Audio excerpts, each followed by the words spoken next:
పూజలు అందుకోవడం, అలాగే ఈరోజు ఎంతో చక్కగా నిమజ్జనానికి మా వినాయకుడు రాంబొట్ల దేవాలయం నుండి మొదలు కావడము నిమజ్జనానికి ఇది చాలా కనుల పండుగ ఉంది.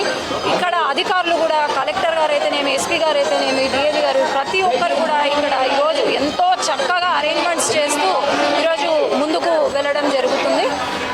రాష్ట్రంలోనే మొదటి స్థానంలో కర్నూలు ప్రతిసారి ఉంటుంది, ఈసారి కూడా కర్నూలు మొదటి స్థానంలో ఉంది కాబట్టి ఎంతో ఘనంగా ఈరోజు ముందుకు వెళ్తున్నాము.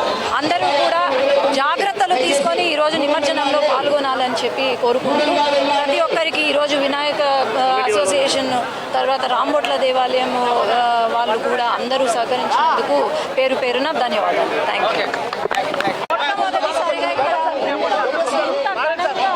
ఫస్ట్ ప్లేస్లో కర్నూలు అధికారం వచ్చిన తర్వాత తెలుగుదేశం పార్టీ అధికారంలోకి వచ్చిన తర్వాత వినాయక చవితి కనుల పండుగ ఈరోజు ఎటువంటి రూల్స్ లేకుండా వైఎస్ఆర్సీపీ టైంలో ఎన్నో రూల్స్ పెట్టి అసలు వినాయక చవితి పండుగ చేసుకోలేమనే పరిస్థితికి వచ్చినప్పుడు ఈరోజు ఎటువంటి రూల్స్ లేకుండా 100% మనసు పూర్తిగా మా వినాయకుడికి పూజలు అందుకోవడం, అలాగే ఈరోజు ఎంతో చక్కగా నిమజ్జనానికి మా వినాయకుడు రాంబొట్ల దేవాలయం నుండి మొదలు కావడము నిమజ్జనానికి ఇది చాలా కనుల పండుగ ఉంది.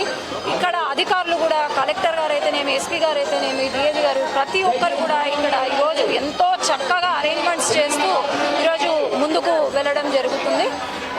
రాష్ట్రంలోనే మొదటి స్థానంలో కర్నూలు ప్రతిసారి ఉంటుంది, ఈసారి కూడా కర్నూలు మొదటి స్థానంలో ఉంది కాబట్టి ఎంతో ఘనంగా ఈరోజు ముందుకు వెళ్తున్నాము.